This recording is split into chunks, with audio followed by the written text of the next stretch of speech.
Alhamdulillah. Assalamu alaikum warahmatullahi ta'ala wabarakatuh. Bismillahir Rahmanir Rahim. ألم أقل لك إنك لن تستطيع معي صبرا. Son nom est indissociable au livre saint. Seyda Mariama Niass.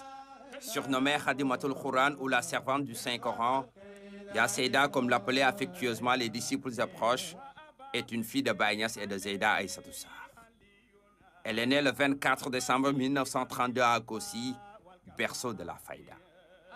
Seyda Mariam a très tôt appris et maîtrisé le Saint-Coran sous l'aile de Rabbani, son maître coranique.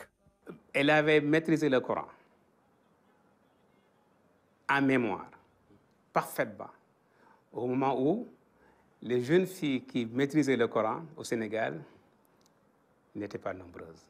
Son père, El Hadji Ibrahima Niass, avait fait venir Rabbani de la Mauritanie pour qu'il s'installe donc à Kaolack et afin de s'occuper de la formation de l'enseignement coranique des enfants et certains de ses disciples. Vous voyez, anciennement, le véritable problème au Sénégalais, c'était la prononciation. Après avoir maîtrisé le Saint-Coran, Seyda Mariam s'est aussitôt orientée vers l'apprentissage de l'islam et des sciences islamiques dès 1947. À l'époque, l'école de son père était une université islamique avec je peux appeler donc des facultés. Seyda, formée par un Mauritanien Rabbani, formé par Ahmad Tidiane Thiam et d'autres enseignants formateurs de la localité, plus son père qui tenait à la formation de ses filles. Au début des années 50, Seyda Mariam s'installe à Dakar et commence à enseigner dans son art.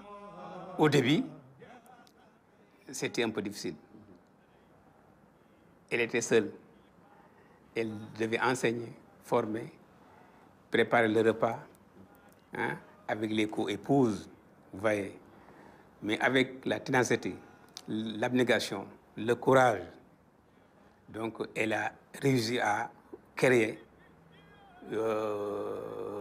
un dara, bien une école islamique qui est devenue une école pas locale, mais une école sénégalaise, une école africaine, une école internationale. Une école internationale avec une dizaine de nationalités. Et c'est grâce à l'audience que le président Abdou Diouf lui avait accordée à l'époque que Seyda a finalement obtenu l'espace voulu pour accomplir sa mission.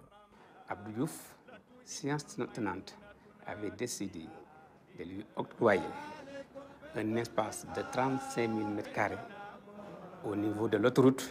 C'est maintenant l'école Seyda Mariama Niass, c'était dans les années 80. Mais donner un espace, il y a un problème de construire. Comment construire maintenant l'école? Mais c'est là où également on reconnaît le soutien total du président Abdou Diouf à Seyda Mariama Niass, qui a accompagné, qui a soutenu Seyda Mariama Niass. Un soutien déterminant qui a permis de former, d'éduquer et d'encadrer de hautes personnalités jusqu'au-delà de nos frontières. Toute son œuvre s'articule pour l'essentiel autour de l'être humain. En attestent ses nombreuses distinctions pour services rendus à l'humanité.